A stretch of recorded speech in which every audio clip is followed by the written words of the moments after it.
Hello दोस्तों, कुछ बोलने से पहले मैं आपको कुछ पिक्चर्स दिखाना चाहता हूँ।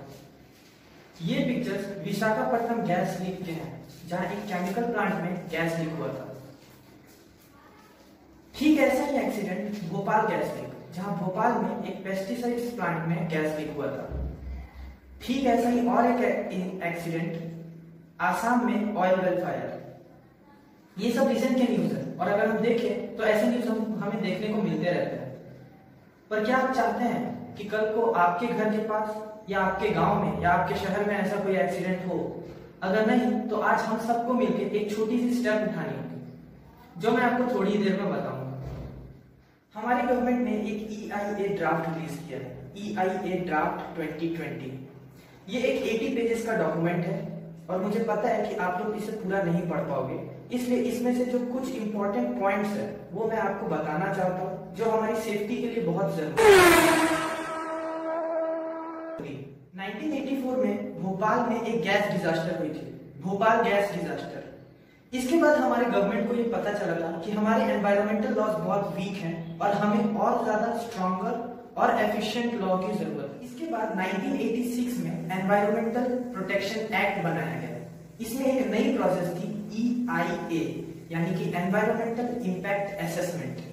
इसके अकॉर्डिंग अगर कोई भी लार्ज स्केल प्रोजेक्ट या कोई भी इंफ्रास्ट्रक्चर बनाना हो जिससे कि एनवायरमेंट को नुकसान हो सकता है, तो उससे पहले हमें एक EIA रिपोर्ट बनानी है। इस रिपोर्ट में उस प्रोजेक्ट का फायदा और नुकसान दोनों चीजें, जैसे कि वहां के कितनों लोगों को इस प्रोजेक्ट की वजह से जॉब मिलेंगी, और नुकसान की बात करें तो वहां पे कितने पेड़ काटे जाएंगे, वहां के एनवायरमेंट पे क्या नुकसान पहुंचेगी, ये सारी चीजों को इस रिपोर्ट में बयान किया जाता है और ट्राई किया जाता है कि जो नुकसान है उसको कम से कम किया जाए। और अगर ये नुकसान फायदे के मुकाबले में बहुत ज्यादा होती है तो मिनिस्ट्री ऑफ एनवायरमेंट इस रिपोर्ट को क्लियरेंस नहीं। पर क्या सच में रियलिटी में ऐसा होता है?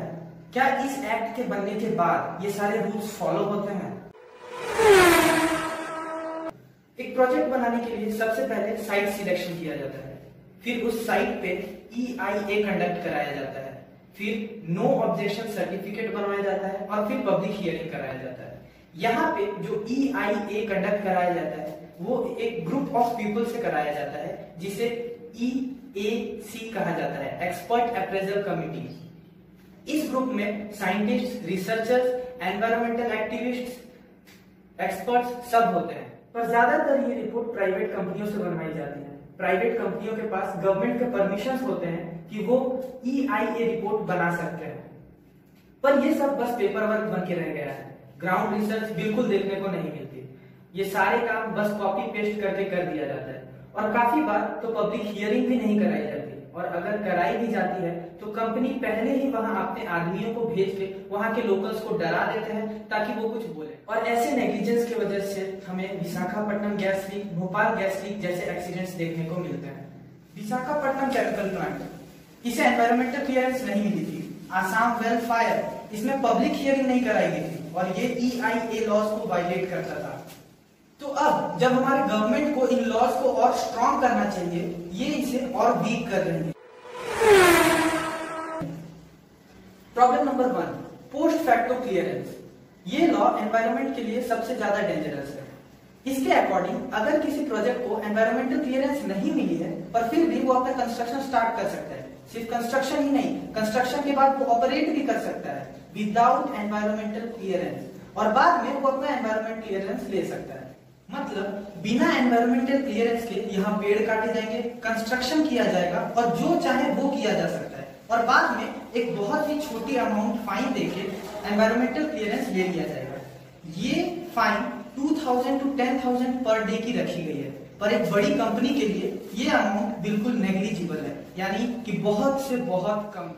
ये तो ऐसा ही हो गया कि मैं क्लास 9th में एडमिशन लेने जा रहा हूँ और मुझे कहा जा रहा है कि तुम क्लास 10th में एडमिशन ले लो और बाद में 300 रुपीज फाइन देके क्लास 9 तो क्लियर हो ही जाए। बाय द वे, 1 अप्रैल 2020 को हमारे सुप्रीम कोर्ट ने ये कहा था कि सेंट्रल गवर्नमेंट कोई भी पोस्ट फैक्टो क्लियरेंस नहीं दे सकती है, पर इसके बाद भी हमारी गवर्नमेंट में इस ड्राफ्ट में इस लॉ को मेंशन किया। Problem number 2, strategic projects. अभी तक सिर्फ national defence and security projects को ही स्ट्रेटेजिक बोला जाता था, मतलब इनसे रिलेटेड कोई भी इंफॉर्मेशन पब्लिक को नहीं दिया जाता है। पर अब सेंट्रल गवर्नमेंट जिस चाहे उस प्रोजेक्ट को स्ट्रेटेजिक का थप्पा लगा सकती है और उसके बाद उस प्रोजेक्ट से रिलेटेड कोई भी इंफॉर्मेशन पब्लिक को नहीं दिया जाए। किसी को कोई भी काम कराना हो तो उसे बस कैसे भी गवर्नमेंट से उस पर स्ट्रेटेजिक का थप्पा लगवाना होगा और उसके बाद समझो काम हो गया। Problem number 3, no public participation, यानी कि अगर आपके आंखों के सामने चोरी हो रही है पर आप उसकी कंप्लेंट्स नहीं कर सकते।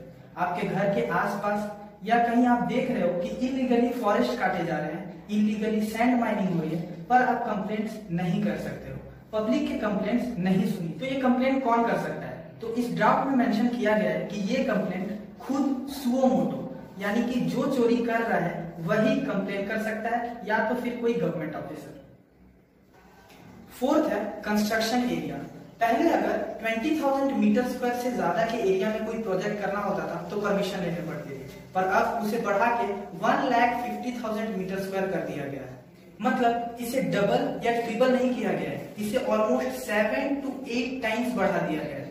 और ये एक इतना बड़ा एरिया है कि इसमें एक टियर 2 या टियर 3 सिटी का एक पूरा का पूरा एयरपोर्ट बनाया जा सकता है। 5th है पब्लिक हियरिंग डेट्स। पहले पब्लिक हियरिंग के लिए 30 डेज का टाइम मिलता था, बट अब इसको कम करके 20 डेज कर दिया गया है। 30 डेज का टाइम भी कम था। अब सोचिए एक डैम बनाने के लिए 8 से 10 साल का टाइम लग सकता है, पर उसके सारे नेगेटिव एस्पेक्ट्स को सोच के अपनी बातों को गवर्नमेंट ऑफिशियल्स तक पहुंचाने के लिए सिर्फ 20 डेज। इससे पता चलता है कि गवर्नमेंट को पब्लिक और पब्लिक सेंटिमेंट से कुछ ज्यादा फर्क नहीं पड़ता। पर हम क्या कर सकते हैं अब? तो ये सिर्फ एक ड्राफ्ट है और अभी बिल नहीं बना है, तो हमारे पास 11 अगस्त तक का टाइम है अपने सजेशंस गवर्नमेंट तक पहुंचाने के लिए। तो आप लोगों को एक छोटा सा काम करना होगा, आप लोगों को अपने सजेशंस लिख के इस ईमेल आईडी पे भेजना होगा। तो मैं चाहता हूं आप लोग जो जो इस वीडियो को देख रहे हैं प्लीज ईमेल करें, आपका एक एक ईमेल बहुत इंपॉर्टेंट है। और इस वीडियो को ज्यादा से ज्यादा शेयर करें ताकि ज्यादा से ज्यादा लोगों तक ये इन्फॉर्मेशन पहुंच पाए। तो कैसा लगा आपको ये वीडियो? प्लीज कमेंट कीजिए और प्लीज लाइक एंड सब्सक्राइब ताकि ऐसे इंफॉर्मेटिव वीडियोस मैं आपके लिए आगे लाता रहूं।